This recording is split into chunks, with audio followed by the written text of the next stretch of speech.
Good day and welcome back to the Vitality Project. I'm Dr. Bob. Yesterday we identified an instance in which you and I might have truly been knocked out of the saddle, is what I call it. It's what neuroscience calls being knocked out of our window of tolerance.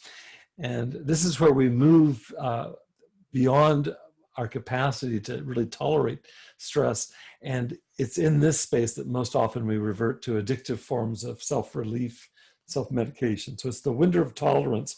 Within that, we can manage. Outside of that, we get more desperate. But we didn't stop just there. We went on to ask you to recall a time where you and I got back in the saddle, so to speak. That is, we recovered ourselves back into our window of tolerance, where once again we found ourselves feeling relatively calm in our bodies and relatively centered in our minds. By any other term, what we're talking about here is resilience.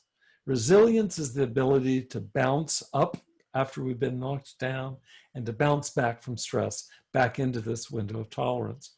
And it involves skills that if we build these skills while we're within that window of tolerance, that is when we've got a stable foundation, these same skills may serve us really beneficially when we're facing extraordinary stressors and find ourselves moving outside that window.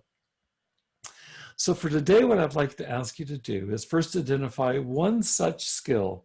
Think of it as a resilience skill that you find most useful when you're faced with stress, particularly unusual amounts of stress. For example, I have to tell you, I'm writing this and speaking to this to you during the 8th straight month of global pandemic lockdown. Talk about stress, right? So what's a resilience skill that you have found useful maybe during these last 8 months? Once you've identified that skill, I'd like to ask you to make a commitment to yourself to practice this skill as many times as possible during the coming week. And if it's a skill that you've been practicing, for example, some people meditate regularly or pray regularly, just 2 examples, or exercise, then see what you can do to increase it just a notch. See if you can increase your cultivating of that resilience skill. After each one of these practice sessions this next week, what I'd like you to do is to write down what is your experience, what skill you practiced, and how it went for you when you practiced it. And let's see what you discover, okay? Thanks again for joining me here at the Vitality Project. I appreciate very much your presence and your support. I wish you well with this exercise, and between now and when I see you the next time, please stay safe and be well.